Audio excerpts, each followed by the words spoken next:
A millionaire CEO saw a little girl sitting alone outside a grocery store. When she spoke, his entire world shifted in one sentence. Caden Carmichael had spent most of his life in motion. The kind of motion that filled calendars, boardrooms, and airports.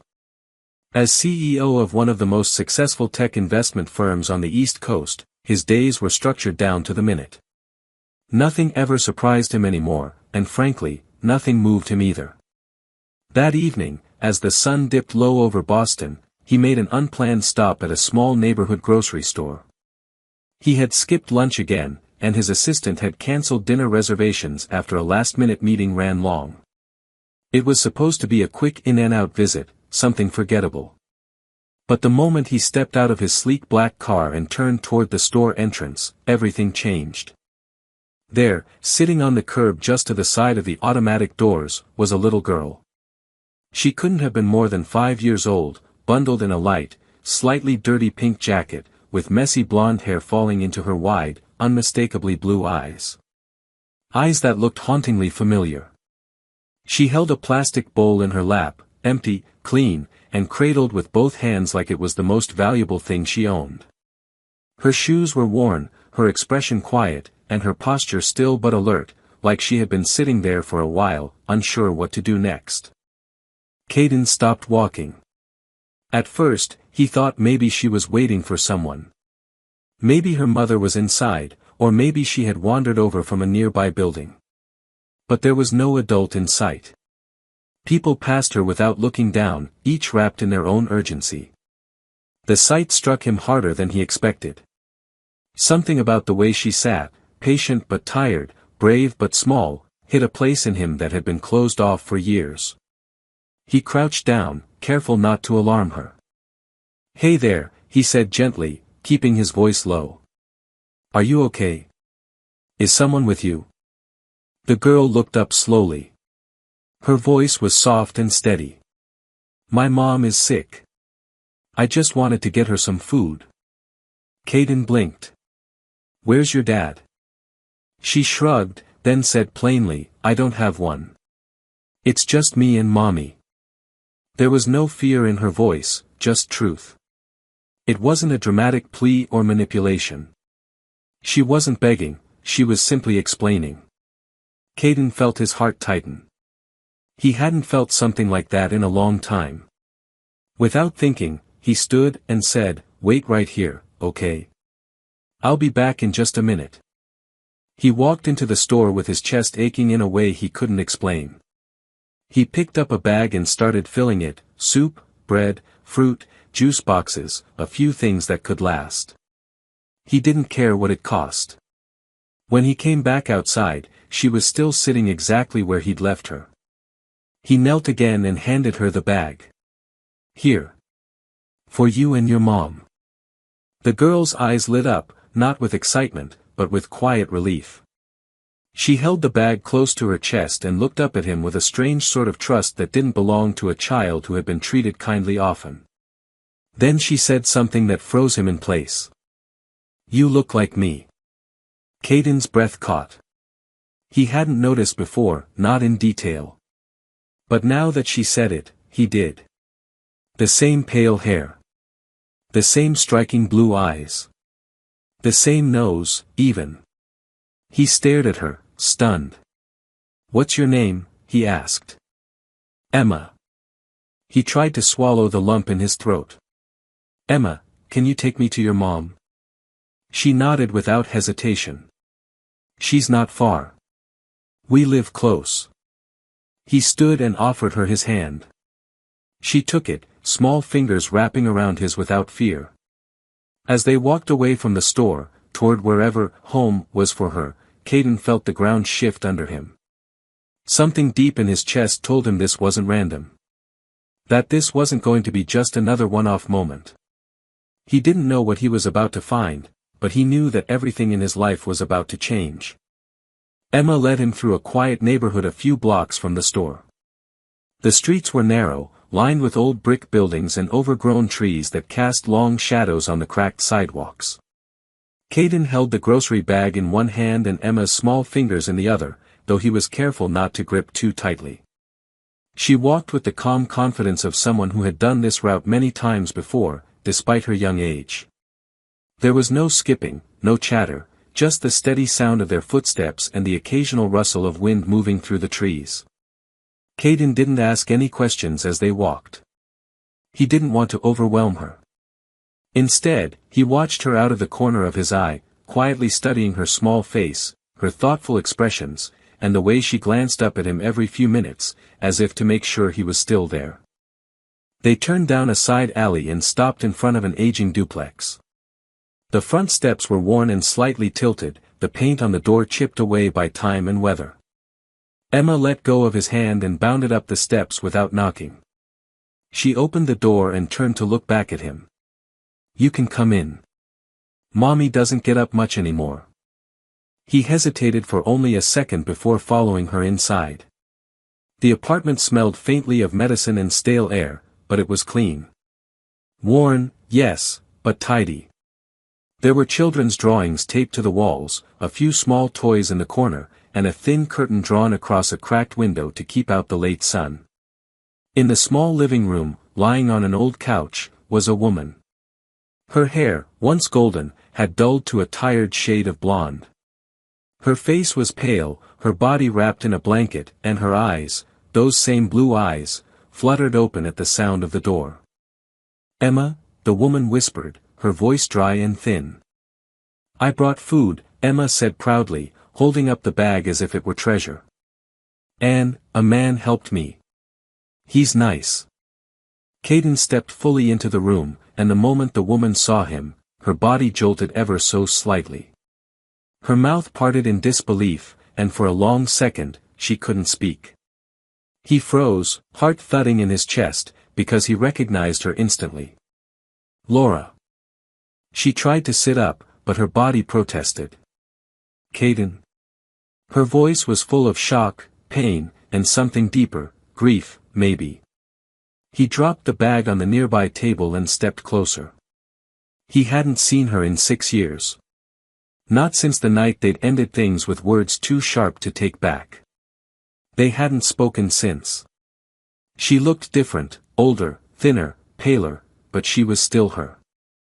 "I didn't know," he said quietly, unsure what else he could say. Emma stood beside her mother, looking between them with wide eyes. "You know my mommy?" Caden nodded, eyes never leaving Laura's. "Yes. I did. I do." Laura looked away, her eyes filling with tears she didn't bother hiding. "I didn't think I'd ever see you again." He sat in the nearest chair, stunned by everything, her appearance, the child who looked like him, the unspoken questions that filled the room like smoke. "Is she?" Laura didn't answer at first. She pulled Emma close, stroking her hair, grounding herself in the moment. Finally, she nodded. "Yes. She's yours." The air left his lungs. He'd always thought he would never be a father. Their breakup had been final, brutal. She had left without telling him she was pregnant, and he'd never known, never imagined. He looked at Emma again, and now it all made sense. The resemblance. The calm strength. The eyes. He turned back to Laura. "Why didn't you tell me?" Laura swallowed hard, then said with quiet difficulty, "Because I was angry. Because I didn't want anything from you. Because I thought I could do it alone. And then I got sick, and I couldn't fix it." There was no blame in her tone. Only exhaustion and regret. Caden leaned forward, his elbows resting on his knees, trying to process it all. The child he had never met. The woman he had loved and lost. And now, the chance, however fragile, to step into something he never even knew he wanted. "I want to help," he said finally. Laura looked at him, surprised. "You don't have to." "I want to," he said firmly. "Not just because I should.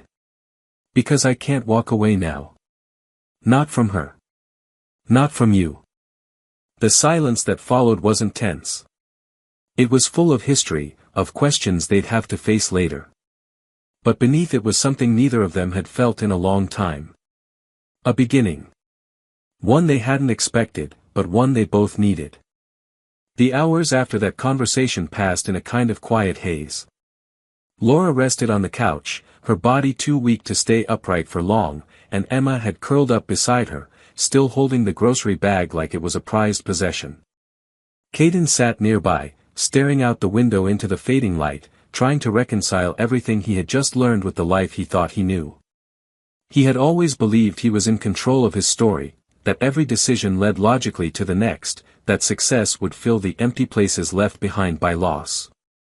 But now, sitting in a modest apartment with a woman he once loved and a daughter he didn't know existed, he felt every part of his old life begin to shift. He kept glancing at Emma, watching the way she reached for Laura's hand, the way her small fingers traced the curve of her mother's wrist like it was a bedtime routine. There was love there, pure, quiet, and fierce. It was the kind of love Caden hadn't known he was missing.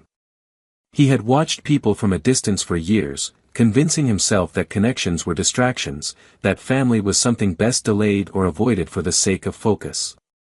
But now, watching Emma stroke Laura's hand with sleepy eyes and complete trust, he realized that focus had cost him something far more permanent than time. As Laura began to drift into sleep, Caden stood and gently took the grocery bag from Emma's lap. She looked up at him with tired curiosity. "Is Mommy going to be okay?" she whispered, the question like a pin to his chest. He crouched beside her and spoke quietly. "We're going to make sure she gets better. I promise." She didn't ask how. She simply nodded, as if his presence was enough to believe in. He walked into the small kitchen and began unpacking the groceries, trying to find some order in the simple task. The cupboards were nearly bare. A few cans, some crackers, and not much else. The fridge was even more bleak, half a bottle of juice, a few eggs, some leftover rice in a container. He felt something harden inside him. This was his daughter. His child had been living like this while he'd been dining in penthouses and flying first class across the world. He spent the next hour quietly cleaning the kitchen.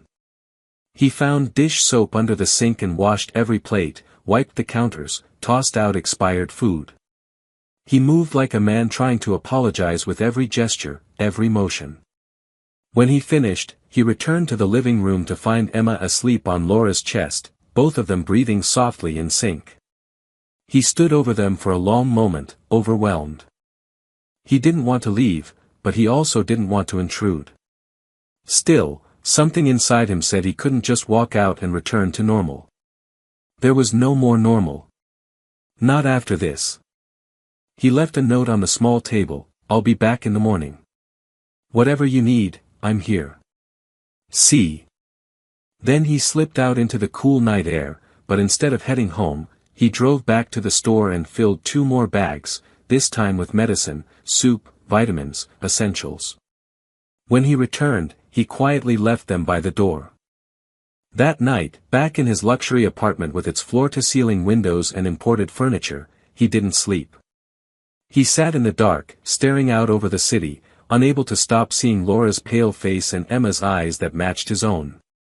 The truth was now inescapable: he had a daughter. She had his name, his blood, and she had already suffered more than he ever had. And Laura, who had raised her alone while fighting an illness, had done so without bitterness or help. That realization wasn't just humbling. It was life-changing. He didn't know what the next day would bring. He didn't know if Laura would forgive him, or if Emma would accept him as more than the man who brought food. But he knew this: he wasn't going to disappear again. For the first time in his carefully controlled, perfectly scheduled life, Caden Carmichael didn't have a plan. But he had a reason. And that was enough. The next morning arrived gray and quiet, the kind of day that carried a weight of its own. Caden woke before the sun rose, having never really fallen asleep. He spent hours pacing his apartment, stopping only to look at the empty bed, the untouched kitchen counter, the framed accolades on his walls that now felt irrelevant. All of them reminders of the life he had built, alone, efficiently, successfully. But none of those things could explain why a 5-year-old girl had to sit outside a grocery store just to find food. He dressed quickly in jeans and a plain shirt, discarding his usual pressed suit and cufflinks, and filled his car with more supplies, fresh groceries, warm clothes in different sizes, a few small toys, and a new set of bedding. He wasn't trying to impress anyone. He just wanted to fix what he could. When he knocked gently on Laura's door just after 8, there was no answer at first. He waited a moment before knocking again. The door creaked open slowly, and Emma peeked out, still in her pajamas, holding a small stuffed animal under one arm. Her hair was messy, and her eyes were sleepy, but when she saw him, she smiled. Not wide, but like she'd been expecting him. She stepped back and let him in without a word. Laura was awake but still lying on the couch, wrapped in the same blanket. She looked better in the light, but she was still pale, still fragile. Her voice was quiet when she greeted him, unsure but not cold. "You came back," she said, her eyes on the bags in his hands. "I told you I would," Caden replied, setting them down near the kitchen. "You don't have to say anything. I just wanted to make sure you had what you needed." She tried to sit up but winced slightly. He was by her side in an instant, not touching, just there. "I'm okay," she said softly. "Just tired." He didn't ask again. Instead, he gently took the blanket and adjusted it around her shoulders. Emma had climbed onto the arm of the couch and was now curled beside her mother, playing with the edge of the fabric.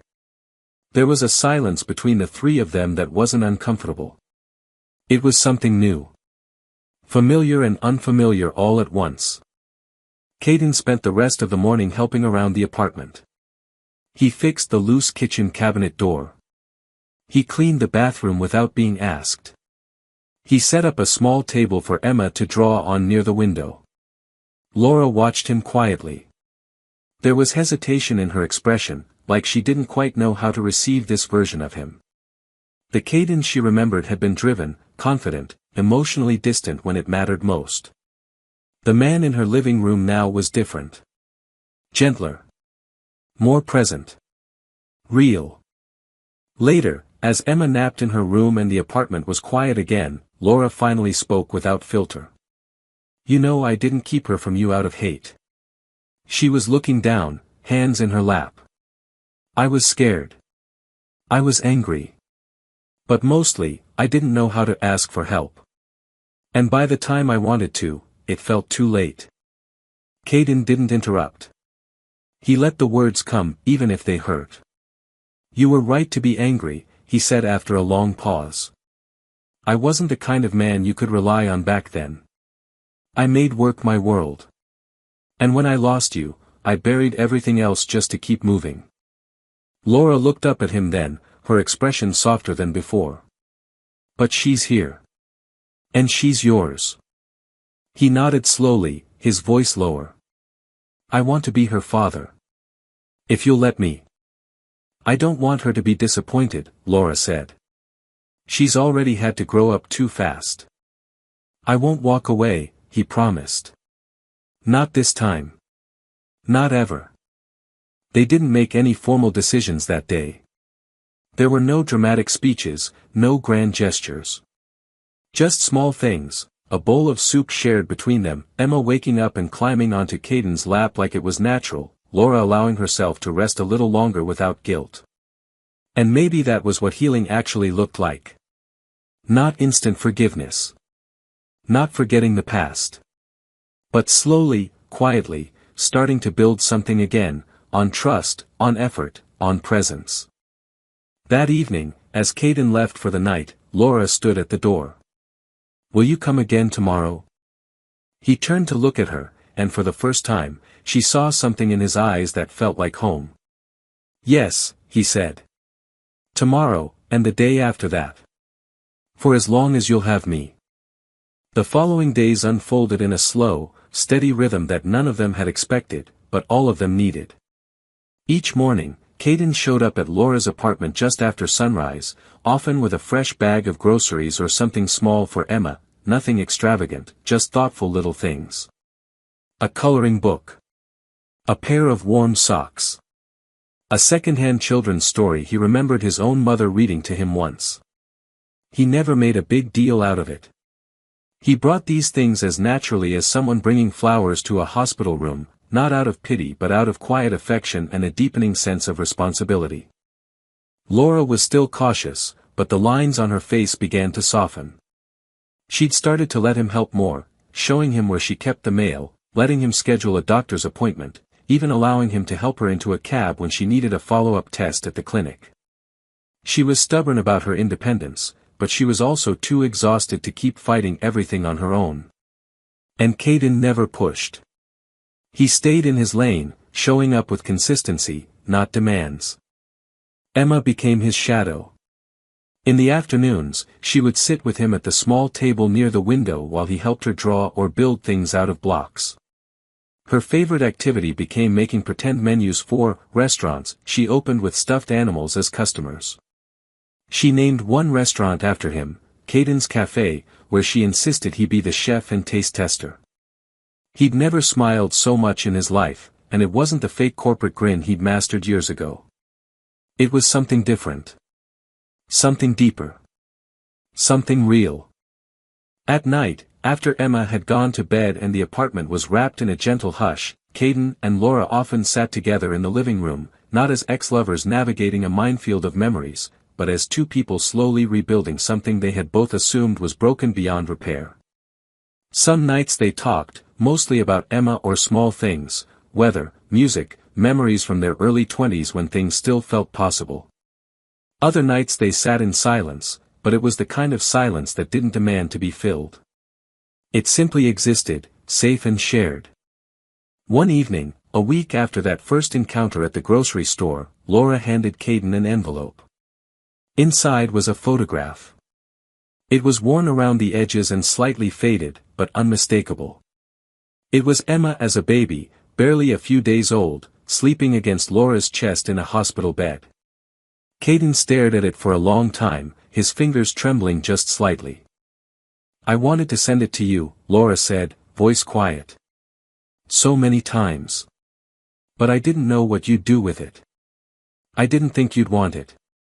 He looked at her then, his eyes stinging. "I would have framed it." They both laughed gently, but it was laced with something heavier, something that had been waiting to be let out for too long. Laura reached over and touched his hand. He turned his palm upward and laced his fingers with hers, and they sat that way, holding on to something unspoken but undeniable. Later that night, as he prepared to leave, Laura walked him to the door, something she hadn't done before. "Thank you," she said, and she wasn't just talking about the groceries or the appointments or the toys. She was talking about staying. About choosing not to run. About choosing them. "I'm not going anywhere," he said. When the door closed behind him, he didn't feel the usual ache that came from leaving something important behind. Instead, he felt something else, hope. Tentative, cautious, but alive. For the first time in years, he wasn't measuring his life in deals closed or meetings booked. He was measuring it in bedtime stories, quiet talks, shared meals, and the feeling of a little girl running into his arms without hesitation. And maybe, just maybe, that meant he was finally becoming the man he was always meant to be. By the second week, the rhythm they had begun to build no longer felt temporary. It felt natural, almost like muscle memory returning after long disuse. The apartment, once silent and still most days, was beginning to hum with quiet energy. Emma now woke up each morning asking if Caden would be coming, and Laura no longer hesitated before answering yes. His presence had become a constant, but not in a way that overstepped. He respected boundaries, never asked for more than he was given, but made it clear every day that he wasn't leaving. Still, as things settled into something close to peace, the world outside their small unit began to creep in. It started with a neighbor, an older woman who had lived upstairs for decades. She saw Caden leaving one morning and made a comment in the hallway, something casual but sharp: "Big car, big wallet, easy fix." Laura heard about it later from the building manager, and although it shouldn't have mattered, it did. Whispers turned into questions, and the tension that Laura had worked so hard to quiet in herself started to rise again. She had lived her life for 5 years avoiding judgment, surviving with minimal help, resisting the image of a woman who needed saving. Now, with Caden's return, it looked to some like she had waited for her old flame to swoop in and solve everything. Caden noticed the shift almost immediately. Laura began insisting on doing things alone again, even when her body clearly needed rest. She avoided his eyes when accepting his help and sometimes disappeared into the bedroom when he arrived. One afternoon, when he offered to pay for a round of medication that wasn't covered by her insurance, she snapped, not loudly, not cruelly, but with frustration that had been building. "I can't be your project," she said, standing at the kitchen sink with her back to him. "I know you mean well, but I can't let you fix this like one of your companies. I need to do this my way." Caden took a step forward, then paused. He could have argued. He could have told her he was just trying to help, that he wasn't trying to control anything, that he respected her independence. But he realized that none of that would matter if she didn't feel seen. So instead of defending himself, he simply said, "Okay. Tell me what you need. I'll follow your lead." She turned around slowly, her expression softening. "I just need you to be here. Not to make it all disappear. Just to be in it with me." "I can do that," he said. That conversation changed something between them. It stripped away the last layer of formality and turned their fragile truce into real partnership. From that point on, Caden stopped trying to fill every gap. He started asking more questions.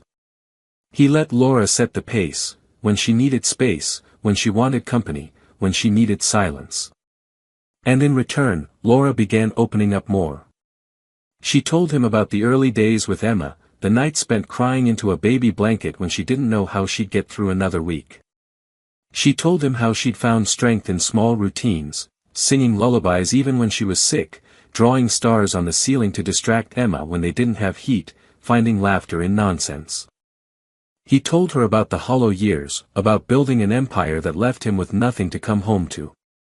About nights staring at spreadsheets in penthouse silence, wondering what he had traded away for the illusion of success.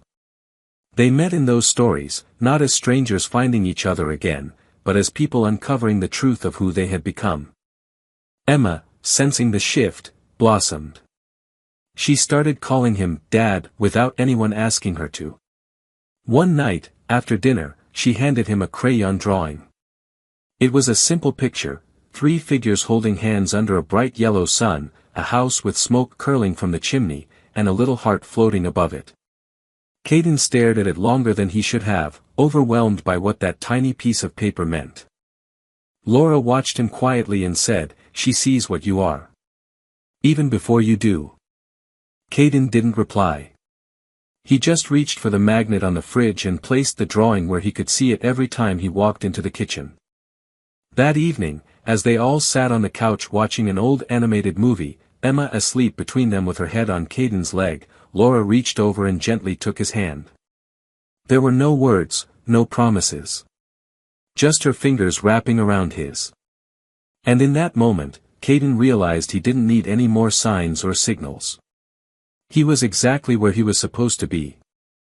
The arrival of spring was quiet but certain, marked by longer days and the soft rustle of fresh leaves outside Laura's apartment windows. With the changing season came a shift in atmosphere inside the home as well. There was still struggle, Laura's health hadn't fully recovered, and financial pressure never truly disappeared, but the weight of those things began to feel less suffocating. Caden's presence was no longer a surprise, no longer something to be adjusted to. He had become part of the daily rhythm. He was there in the mornings helping Emma with her shoes, there in the afternoons picking up groceries or folding laundry, and there in the evenings reading bedtime stories with a calmness that Emma had quickly come to associate with safety. Laura was no longer just surviving. Though her body still needed rest, her spirit was returning in fragments. She began baking again, something she hadn't done in years, and Caden watched with fascination as her hands, thin but capable, moved through flour and dough with the muscle memory of old comfort. Emma often helped, perching on a stool, dusted in flour and grinning as she clumsily stirred batter or licked frosting off a wooden spoon. These small moments began to build something Caden hadn't expected: permanence. And with that realization came a quiet anxiety that he hadn't wanted to admit to himself. For all the warmth growing between them, he still carried the fear that it could all be taken from him. He had seen success collapse overnight in business. What if this fragile new life was just as fragile? One afternoon, while Laura rested and Emma was out at a neighbor's birthday party, Caden sat alone on the back steps of the apartment building, turning her drawing over in his hand. The one with the three of them beneath a sun and a heart. He heard the door open behind him and turned to find Laura standing there, wearing a cardigan and the faintest trace of a smile. She sat beside him without a word. For a while, neither of them spoke. The breeze brushed across them, and Caden felt the weight of something unsaid pressing down on his chest. "I've been thinking," he finally said. "About the future. About what happens when this isn't an emergency anymore." Laura looked down at her hands, folding and unfolding them. "I've been thinking about it too. I want to stay," he said, and his voice held none of the doubt he'd been carrying alone. "Not just visit or help or patch things together. I want to build something with you. For real this time. If you'll have me." She didn't look at him right away. Her eyes were on the trees, their branches trembling just slightly in the breeze. When she finally turned to him, there was both fear and warmth in her expression. "It's not that I don't want that," she said. "It's that I don't know how to let myself want it without waiting for it to fall apart." Caden nodded. He understood. They had both lived through things that left marks. "Then let's not rush it. Let's take one day at a time. But I want you to know this isn't just a phase for me. You're not a detour. You're home." Her eyes filled with tears, but she didn't cry. Instead, she leaned her head against his shoulder, and they sat like that until Emma came bounding up the alleyway, arms full of candy and party favors, shouting for both of them to come inside and see the face painting she had half smeared across her cheek. That night, after Emma was asleep and the house had fallen into the quiet that only comes when a child is truly at peace, Laura and Caden found themselves once again in the living room.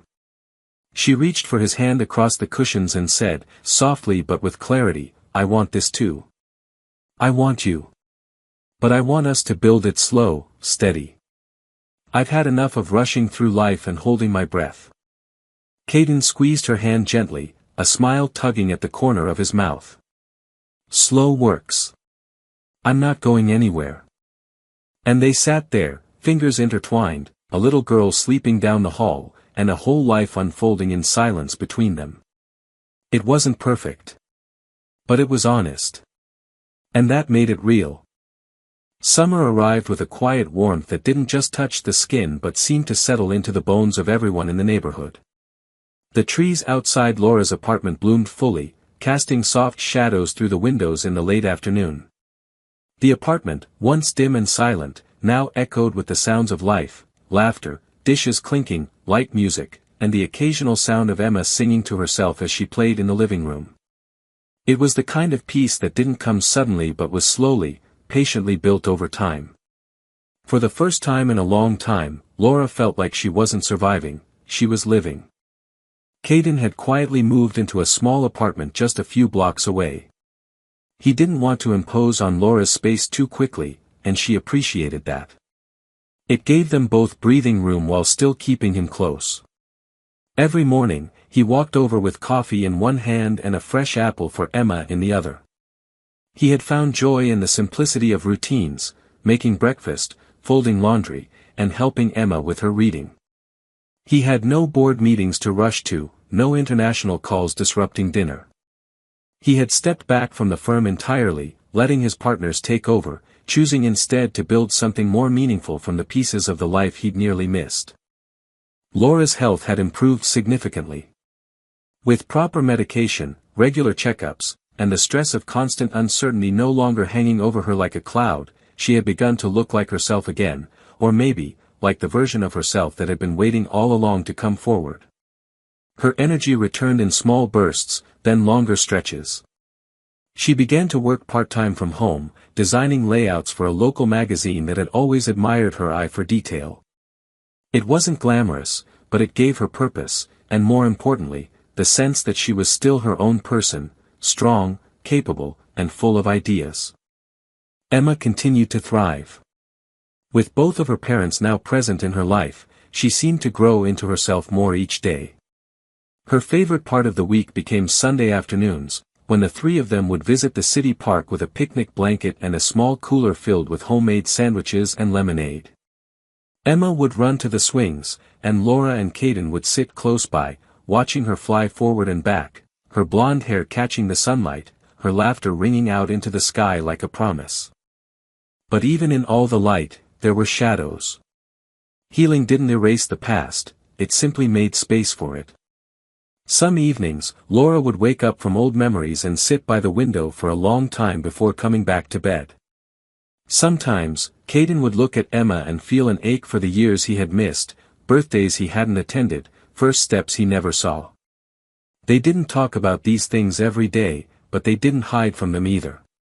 And that honesty became part of their strength. One Saturday in July, they planned a small get-together in the community garden behind the building. Caden grilled vegetables while Laura arranged a mismatched set of plates on a picnic table, and Emma helped by handing out cups of lemonade to the guests. A few neighbors came, some curious, others genuinely happy to see the family that had once seemed broken now whole again. There was music playing from someone's portable speaker, and laughter echoed across the courtyard. Emma, in a sun hat far too big for her head, stood on a milk crate and declared that her family made the best lemonade in the world. Everyone clapped. Later that evening, when the guests had left and the sun dipped behind the rooftops, Caden and Laura sat on the porch steps, watching Emma chase fireflies in the grass. He looked over at her and said, "I don't think I've ever loved anything more than this." Laura smiled, resting her head on his shoulder. "It's not perfect. But it's ours." And it was. Imperfect, unexpected, stitched together with second chances and built on the quiet bravery of showing up, every day, even when it was hard. Caden had learned what it meant to be a father not through lectures or books, but by listening, apologizing, and staying present. Laura had relearned trust not because she had to, but because she saw him earn it one moment at a time. And Emma, their bright, wild-hearted daughter, had given them both the chance to become who they were always meant to be. As the stars appeared and the streetlights blinked on one by one, Emma ran up to them, her cheeks flushed with joy. "Can we do this again tomorrow?" she asked. Caden looked at Laura, who was already smiling, and then back at his daughter. "Yeah," he said. "Tomorrow sounds perfect."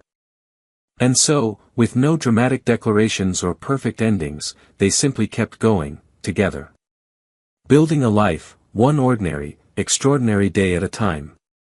A millionaire CEO boarded a plane expecting a quiet flight, until he found a woman and child asleep in his seat, and realized the woman was his ex, and the child looked just like him. Henry Blake boarded the plane just like any other day, phone in hand, mind wrapped around business meetings and market numbers, barely aware of his surroundings. He was supposed to be flying from Los Angeles back to Boston for a major board presentation, and this private flight was his sanctuary, a few rare hours of quiet before the next round of decisions and deadlines. As he entered the cabin, his assistant had told him someone had mistakenly taken his seat.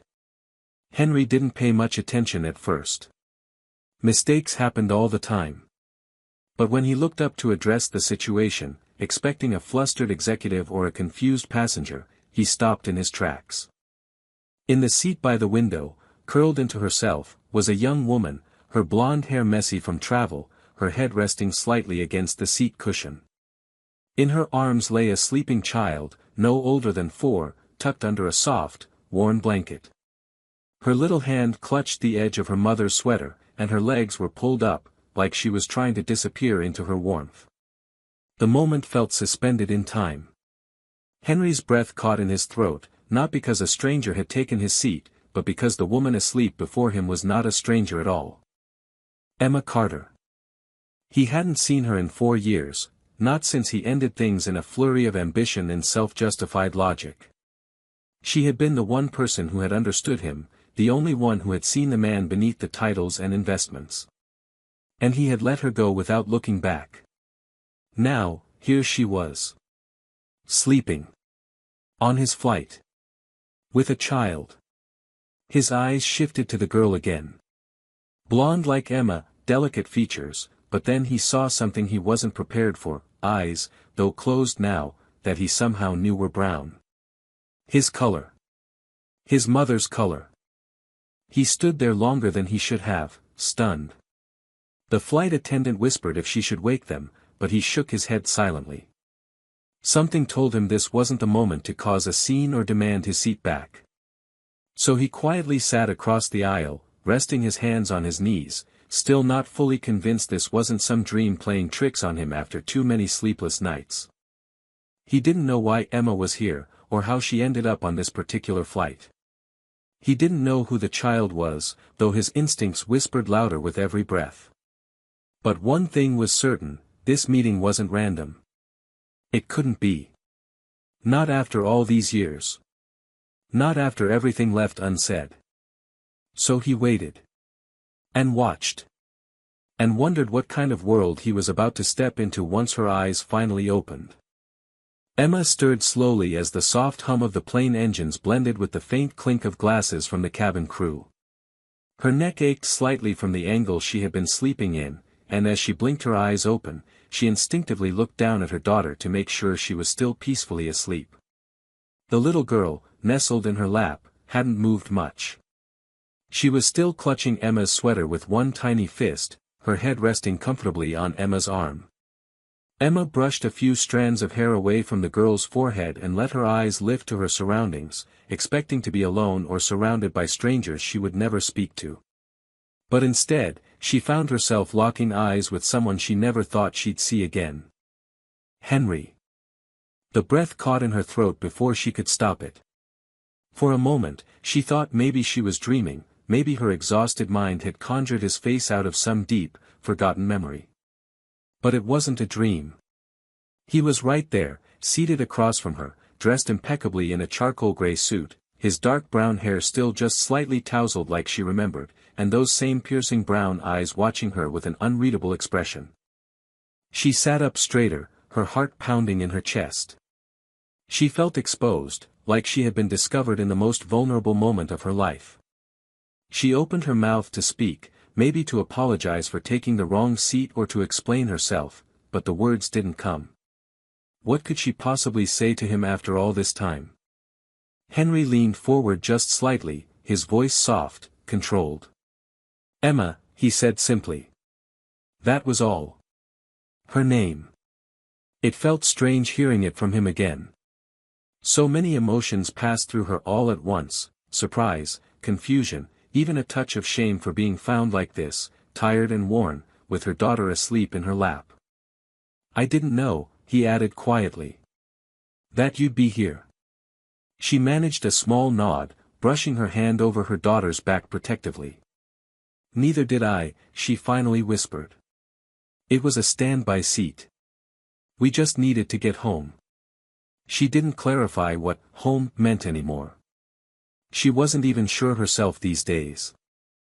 Henry looked again at the girl, his eyes lingering for just a moment too long. She's yours? He asked, though something in his voice suggested he already knew the answer. Emma's jaw tightened slightly, and she nodded again. Her name is Sophie. She didn't elaborate. She didn't owe him that, not yet. There was silence after that, thick and strange, filled with everything they weren't saying. Emma could see the questions in his eyes, feel the tension behind his calm exterior. But what surprised her most was that he didn't look angry or accusatory. He just looked, hurt. Confused. Like a man trying to put together pieces of a puzzle he didn't know was missing. She turned her face away, staring out the small oval window at the endless clouds below, her fingers absently tracing circles on Sophie's back. For 4 years, she had imagined what it would be like to run into Henry again.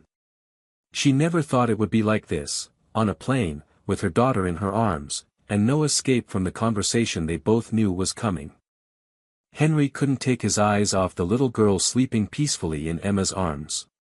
There was something about her face, her delicate features, the way her eyebrows arched when she stirred, even the slight curve of her mouth, that struck him like a memory he couldn't quite place.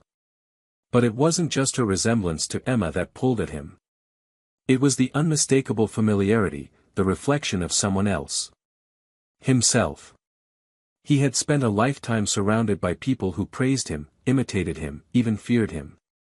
But no one had ever looked so much like him. Not until now. He leaned forward just slightly, voice hushed. "Emma, is she mine?"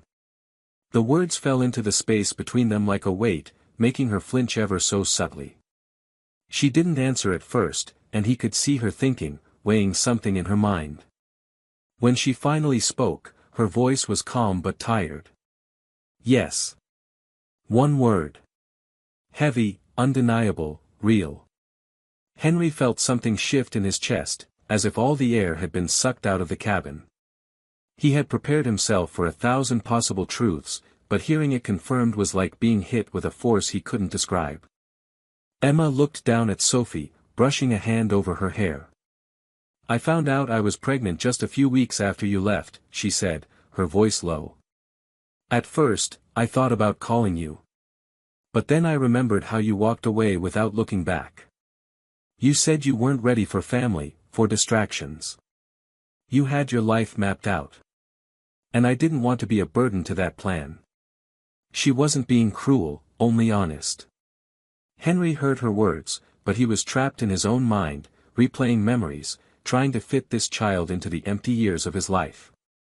He thought about where he was 4 years ago, how obsessed he had been with expansion deals, mergers, a seat at the top. He remembered thinking that anything soft, emotional, or unpredictable would only slow him down. But now, faced with this truth, all those achievements felt hollow. "I had a right to know," he said, not with anger, but with grief. Emma looked up, her eyes meeting his. "Maybe. But I had a right to protect her too," she replied. "And to protect myself." Her words weren't an accusation, more a quiet defense of choices she never wanted to make alone. Henry nodded slowly, understanding more than he wanted to admit. Sophie stirred in her sleep, murmuring something unintelligible, and then nestled deeper into her mother's arms. Henry's gaze softened. "She's beautiful," he said, almost to himself. "She's strong," Emma replied, with the hint of a proud smile. "And smart. And stubborn. Like someone I used to know." They sat like that for a while, two people who once shared everything, now separated by years of silence and a child neither of them had expected. The hum of the engines filled the silence between questions still unspoken. Henry wanted to know everything, what Sophie liked, what she feared, whether she smiled in the morning or cried when the rain fell. He felt desperate to catch up on a life he hadn't known he was missing. But for now, he said nothing else. There would be time. Or at least, he hoped so. Because even though his life had been full of wealth and power, nothing had ever felt as real as the sleeping child in front of him and the woman he once loved who never stopped carrying the weight he had left behind.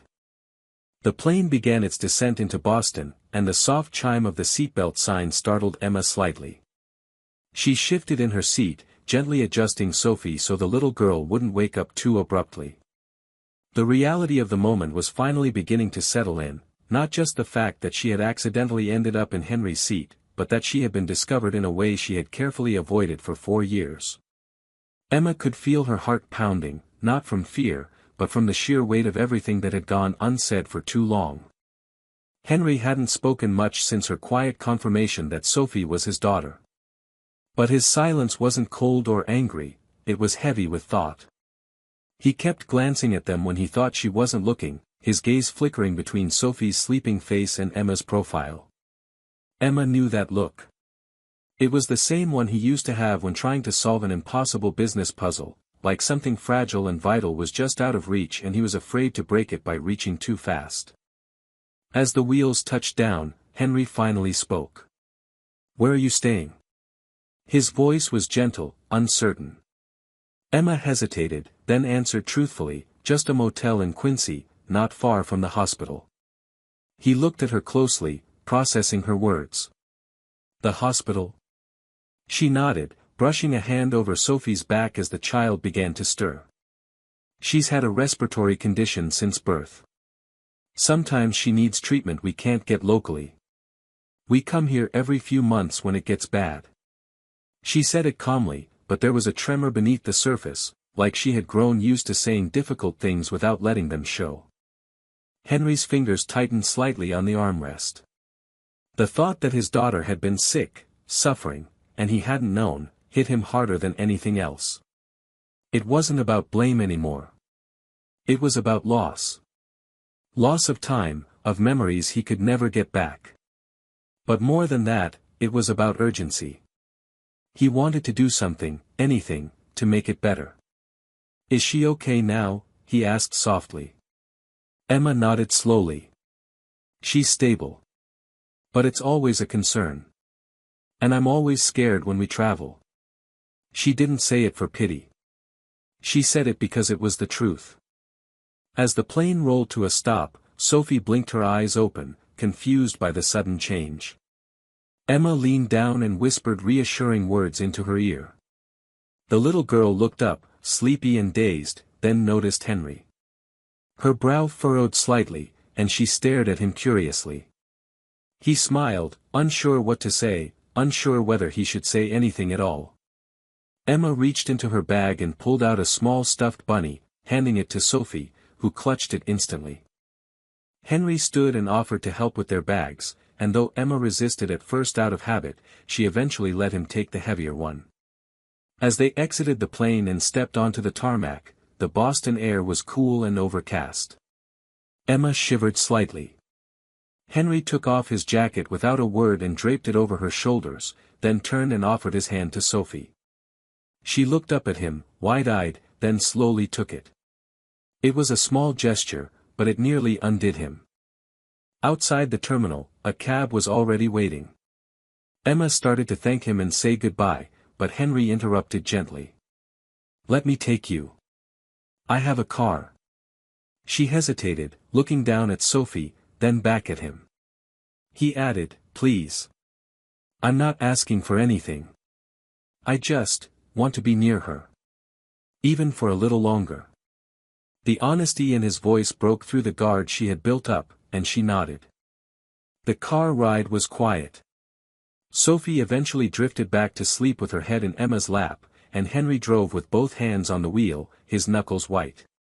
At a red light, he spoke without looking at her. Do you hate me? The question was raw and abrupt. Emma looked at him for a long moment before answering. No. I don't hate you, Henry. I stopped waiting. It wasn't a jab. It was just how it had been. And in a way, that hurt him more. When they arrived at the motel, Emma got out slowly. Henry followed, setting the suitcase down near the door. Before she went inside, she turned to him. You can come by tomorrow, if you want. Sophie might like to see you again. I think she already feels something. Henry nodded, words caught in his throat. As she disappeared into the small building with Sophie in her arms, he stood there for a long time, staring after them, feeling for the first time in years like his life was no longer entirely his own. And somehow, that thought didn't scare him at all. The next morning, Henry found himself awake before dawn, something that hadn't happened in years without an alarm or a business call dragging him out of bed. But this time, it wasn't anxiety or responsibility pulling him from sleep, it was a strange kind of anticipation, laced with a guilt that had quietly taken root the night before. He hadn't stopped thinking about Sophie, about the way her small hand had rested in his without hesitation, as if her instinct had already recognized something that had taken him 4 years to understand. She didn't know him, but she hadn't feared him either. That, more than anything, made him want to try. He spent most of the morning pacing. He wasn't sure what the right time was to visit. He didn't want to seem too eager, but the idea of waiting another day felt unbearable. By 10:30, he was parked in front of the modest motel, holding a small paper bag of pastries and fresh fruit he'd picked up from a bakery Sophie might like. He had never shopped for a child before, had no idea what she preferred, but he figured sweetness was a good place to start. Still, his hands shook slightly as he knocked on the door. Emma opened it after a few seconds, her expression neutral but not cold. She had clearly been up for a while, there were dark circles under her eyes, and her hair was tied up in a loose knot. She looked tired but not fragile. In fact, there was a kind of strength in her posture now that hadn't been there when they were younger. She didn't say much at first, just nodded and stepped aside to let him in. The room was small and plain, a single queen bed in the center and a little table by the window where Sophie was coloring quietly, legs swinging under the chair. She glanced up when Henry entered, her eyes lighting up with a recognition that startled him. "Hi," she said shyly, gripping a crayon. "Hi, Sophie," he replied gently, crouching a little so he wasn't towering over her. "I brought breakfast, if you're hungry." She looked to Emma for silent permission, and when her mother nodded, Sophie smiled and said, "Okay," hopping off the chair. They sat at the table together, Henry watching as Sophie picked out a croissant and carefully tore it into tiny pieces. She ate slowly, not messily, with the kind of care that suggested she'd been taught to make food last. Every small gesture from her told him something new, how she glanced at Emma before answering questions, how she held her crayon in her left hand just like he did, how she asked him if he had a bunny too when she brought out her stuffed animal and placed it proudly in his lap.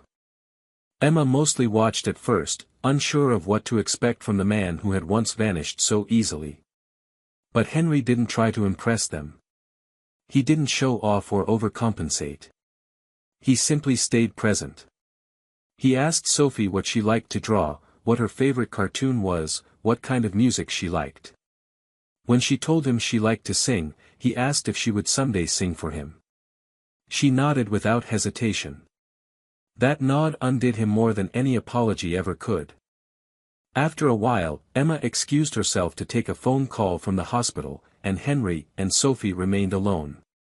She showed him her sketchbook, flipping page after page with excitement, narrating each drawing with the clarity of someone who had created an entire world inside her head. One drawing in particular made him stop, it was of a house with 3 windows, and 3 stick figures. One was her. One, he assumed, was Emma. And the third had brown hair and was labeled, "Maybe Dad." He stared at it for longer than he should have, and when he looked up, Sophie was watching him carefully. "Is that you?" she asked, tilting her head. Henry nodded slowly. "I think it might be." She smiled at him, and it wasn't a big smile, but it was the kind of smile that felt like a door opening. When Emma returned, Henry stood and gently handed Sophie a folded note he'd written while she wasn't looking. "You don't have to read it now," he said to Emma. "But I wanted to say everything I never said before. And everything I didn't know how to say last night." She nodded and took it without a word. As Henry left the motel room that day, the weight in his chest hadn't disappeared, but it had changed. For the first time in years, he felt like something was beginning, not because he deserved it, but because he was finally choosing to fight for it. Emma didn't open the letter right away. She kept it in her pocket all afternoon while she took Sophie to her hospital appointment, answered questions from doctors, and held her daughter's hand through the same tests they'd done too many times before. But that night, after Sophie had fallen asleep beside her with her bunny tucked under her chin and the blanket pulled up to her nose, Emma sat by the dim motel lamp and slowly unfolded the paper. Henry's handwriting hadn't changed, it was still slightly slanted, with sharp lines and a certain rhythm to the letters. She read the first few lines twice before her heart caught up to the words. He hadn't written a formal apology. Instead, he had written honestly. He told her how lost he had felt for years without knowing it, how he had tried to fill the silence with power and progress, how everything he thought mattered had suddenly felt meaningless the moment he saw Sophie's face. He admitted that he had been selfish back then, not because he didn't care, but because he was afraid to care too much. And in that fear, he had walked away from the only thing that had ever made him feel human. Emma wiped her cheek once, then again, not realizing she was crying until the letter blurred. It wasn't just what he had written, it was the fact that she believed him. He had changed. She'd seen it in his eyes, in the way he looked at Sophie, in how gently he moved through their fragile space, never pushing, never demanding. Just present.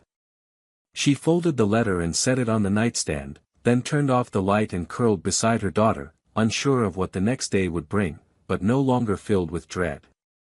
The next morning, Henry was there again. He knocked gently and waited with coffee for her and a small box wrapped in tissue paper for Sophie. This time, Emma didn't hesitate. She opened the door and smiled. Sophie ran to him, her arms wrapping around his leg as if she had been doing it her whole life. Emma couldn't help but laugh through the tightness in her throat. They spent the day together, not doing anything spectacular, just walking through a quiet park, feeding birds, sitting on a bench while Sophie played in the grass. Henry listened to Emma more than he spoke. He asked about her work, how she had managed all these years on her own, how she had stayed so strong. She shrugged, uncomfortable with praise, but eventually admitted it hadn't been easy. There were nights when she had cried herself to sleep, mornings when she had to choose between food and medication, weeks where she didn't know how they would make it. But she had always kept going, not because she had no choice, but because Sophie was worth everything. Henry felt something inside him unravel listening to her. The life he had lived had never required that kind of courage. He had faced pressure and competition, yes, but not the kind of fear that came with being responsible for a fragile little life with no safety net. He respected her in a way he couldn't put into words. That afternoon, as the sun dipped low in the sky and the breeze picked up, Sophie climbed into Henry's lap and held his face in her small hands. "Are you going to come back tomorrow?" she asked, her voice barely above a whisper. He swallowed hard. "If you want me to." She nodded once and rested her head against his chest. Emma watched them with a mix of awe and fear. She hadn't expected this. Not just his return, but his softness. His openness. His willingness to take every step carefully, as if he knew how easily trust could break. As they returned to the motel, Henry paused at the door. "Emma," he said quietly, "I don't want to walk away again.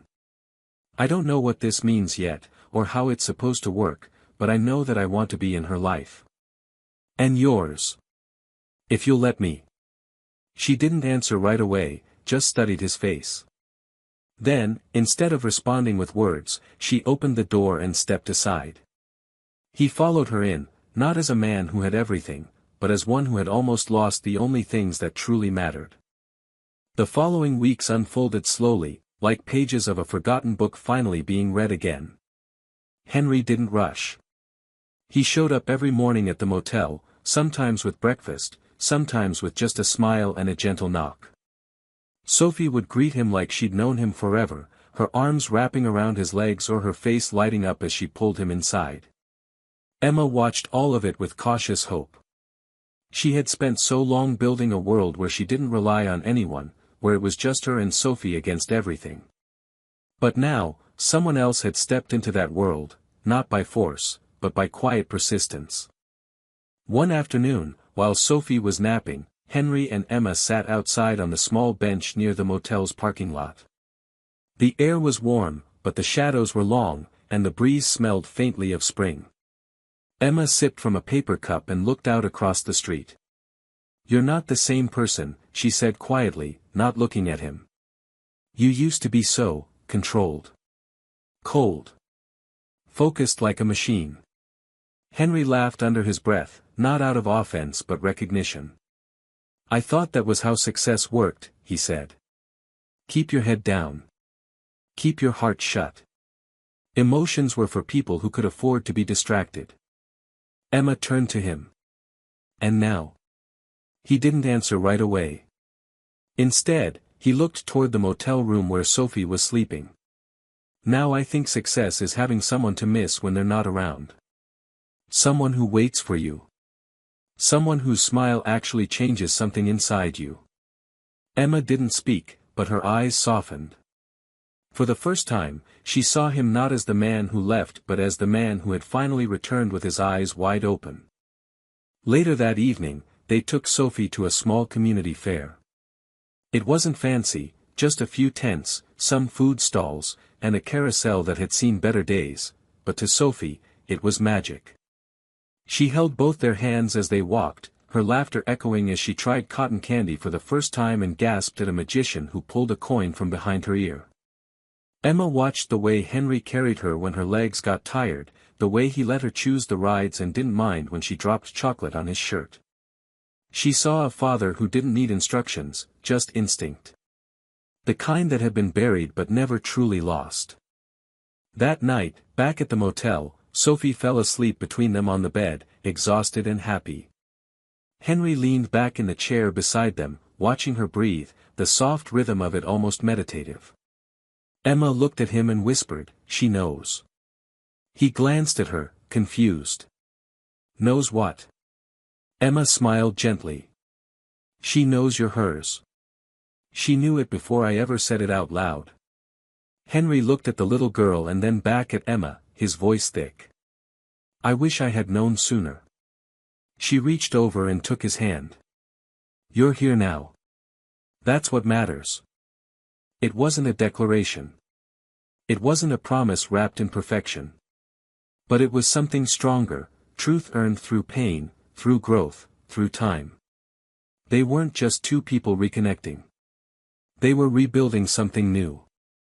Not out of nostalgia, but out of the raw pieces of who they had become. And slowly, that felt like something worth holding on to. Months passed quietly, but not without meaning. The small moments, shared breakfasts, bedtime stories, walks through parks with Sophie skipping ahead, began to weave something strong and real between the three of them. The transition wasn't sudden, and it wasn't always easy. There were days Emma found herself withdrawing, afraid that too much joy might collapse under the weight of expectation. There were also days Henry doubted himself, unsure whether he could make up for all the time he had lost. But through it all, they stayed. And staying, they learned, was more powerful than grand gestures. Sophie adjusted faster than either of them expected. She asked questions when she needed to, but mostly, she accepted Henry in the innocent way children accept love, without suspicion, without demand, just with open hands and honest eyes. She started calling him Dad one evening while showing him a drawing she had made at school, and the word hung in the air like a blessing. Henry froze when he heard it, eyes wide, breath caught, but he didn't correct her. He just pulled her into his arms and held her as if he'd been waiting years to earn that one small word. Eventually, Henry suggested they move out of the motel. He didn't push or pressure. He simply said, "You both deserve better than this," and showed Emma an apartment nearby, simple, sunlit, with a second bedroom for Sophie and a little balcony with room for a flower box. Emma had hesitated, but Sophie had danced through the empty rooms like they were made of gold. They moved in 2 weeks later. Emma kept her job at the small bookstore around the corner, and Henry visited daily, even when his schedule was tight. He made time now, because he finally understood time was all he had to give that truly mattered. One evening, just before Sophie's 5th birthday, Henry invited them both to dinner, not at some grand restaurant, but at his townhouse. He cooked for them himself, awkwardly but sincerely, and over slightly burnt pasta and over-salted garlic bread, he told them he'd made a decision. He was stepping away from daily operations at his company. Not retiring, just stepping back. "I missed 4 years," he said, his voice quiet. "I won't miss another." Emma hadn't expected that. She stared at him, tears welling, because for the first time in a long time, she felt like someone had chosen them completely, not in moments, not in pieces, but entirely. That night, Sophie fell asleep on the couch with her bunny in her arms, and Henry and Emma sat beside her in the soft hush of the living room. He reached for Emma's hand, and she let him take it. There was no speech, no dramatic ending, just the sound of breathing, the weight of peace. They had all been broken once, by pride, by fear, by time, but sitting there, they no longer felt like fragments. They felt whole, together. When Henry tucked Sophie into bed that night, she mumbled sleepily, "Are you staying?" He bent down and kissed her forehead. "Always," he whispered. Emma stood in the doorway, watching them with a quiet smile. And in that moment, she realized something had shifted, not just in Henry, but in her. She no longer felt like she was carrying the world alone. For the first time in years, the future didn't scare her. It felt wide, and soft, and good. And as the lights dimmed, and the city hummed outside, they stepped into it, hand in hand, heart to heart, ready for whatever came next. Not perfect, but together. And that, finally, was enough.